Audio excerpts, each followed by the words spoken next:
Hey everyone, it's Christian and Corey, and we are SuperKamiGuru900, and this is our review of Naruto chapter 583, where we find out Orochimaru wants to abduct children. Big surprise.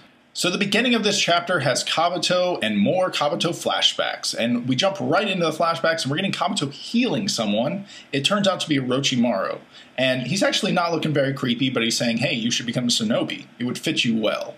And Kabuto says, no thank you. And then we cut to a flashback with Danzo and the nun. In the flashback scene that's going on with the nun, we can see that Kabuto has had some close ties with some of Konoha's most strongest ninja. We've known that he's been affiliated with Orochimaru, but we can now see that he actually was affiliated with Danzo of the Anbu Root team. And we can see that Anbu are there, and they're talking to this nun, whose name I believe is Nono, or Nonuo, I can't really pronounce it. But anywho, she used to be a member of Root, and they want her to be a spy for them. And she doesn't really want to do it anymore. She's sort of retired from that business. But Kabuto is overhearing all of this, and he's heavily intrigued, and he actually wants to go ahead and become a member of Root and become their spy. And what's cool here is you get this really great flashback. You get to see Kabuto at all of the different respective villages, dressed up in their different uniforms. With the headbands. Exactly. And this just sort of shows that Kabuto's been all over this place, and it sort of explains why he knows everything about everything. And just one more interesting thing to note is in these flashbacks with him in the different villages, you can see that he's been doing this for years because over time, he has been slowly aging. The last village we see Kabuto in is the Hidden Rock, and he's under attack as we see a kunai come down at him. He runs away, and then he sees another ninja approaching him and turns around and slices, and it ends up being maybe his nun mom, or maybe his real mom. I'm not really sure because the names are different, and Kabuto only referred to her as a nun, and then Danzo referred to her as a different name. And then as the Hidden Rock reinforcements come, they call her another name. So it makes no sense. So sorry if you understand exactly what's going on, but we don't exactly understand what's going on. And she ends up dying, and Kabuto's like, it's me, it's me. And he gives her the glasses, and then there's this big half a panel where she's like, who are you? I don't know who you are. And maybe it's because Kabuto's changed so much, or maybe it's because it's not actually his mom, and Kishimoto has no art style when drawing female characters. It doesn't make sense. We're not sure. Anyway. Johnny Cochran. So Kabuto runs off, crying that he might have killed someone he knew, and then Orochimaru comes out of the water. Whoosh. And we also see that he's wearing his traditional outfit, which means he's probably not working for the Leaf anymore. He's probably already gone through Akatsuki, and he's probably on his own now. And this is probably where we're seeing Kabuto join Orochimaru at this point. So that is the end of Naruto chapter 583. A lot of good action this week.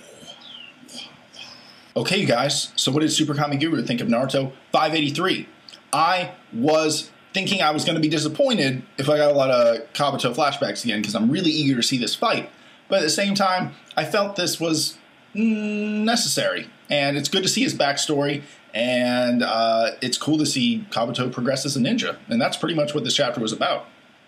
I mean, we read Naruto because the action is awesome and the characters are very endearing here. And Kabuto is one of those characters. And like Christian was saying, this is something that we just needed to know. It is absolutely necessary. And if I was going to get a Kabuto flashback, I want to get it now before all this crazy action is going to start. Because when that action does start, I don't want it to stop, because I know they're just going to immediately cut away to another battle where we're going to have another flashback about another character. But again, this is Kabuto. This is a character who's been a complete mystery since the very beginning of the series, and these are things that we need to know. And there's a lot of really cool stuff here. I had no idea that he was actually involved with Danzo and Root. And also, one of the members that was with Orochimaru and Danzo, I think he was an Aburame member who was from Shino's clan. He had the same glasses and everything. Yeah, the Morpheus glasses. Yeah, and, I like the design of their look, too. I like that they had those kind of black Vandenreich outfits, if you guys are reading Bleach. No, they're not reading Bleach, don't worry. Yeah, they're definitely not reading Bleach. And then there's the whole thing with the nun and the mother at the end. There was her name was Nono, and then there was that girl at the end who I think they called Nanagashi. And it's just very confusing. We don't know if he actually killed his mother, his real mother, or if he killed the nun. It's very confusing. I'm sure they're going to get into it a little bit more as they get into these flashbacks, because it's pretty obvious the next stuff we're going to see is how Kabuto is going to be involved with Orochimaru. We really like this chapter, and that's why we are dropping an 8.5 for a rating this week, guys. Alright guys, it's time for the question of the week where we ask you about this week's chapter. And we want to ask you about the woman that Kabuto supposedly killed. Who the hell was that? Who did he kill? Was it his mother? Was it the nun? We have no idea. But you can let us know with your comments below. And if you'd like to let us know what you thought about this week's chapter, please leave your comments down below as well. We'd love to know what you thought. Also, if you enjoy this mother flippin' video, make sure and give us a big thumbs up, guys. So until next time, SuperKamiGuru900 out. My fellow Americans, I come to address a certain topic that has been discussed a few times in the comments section below.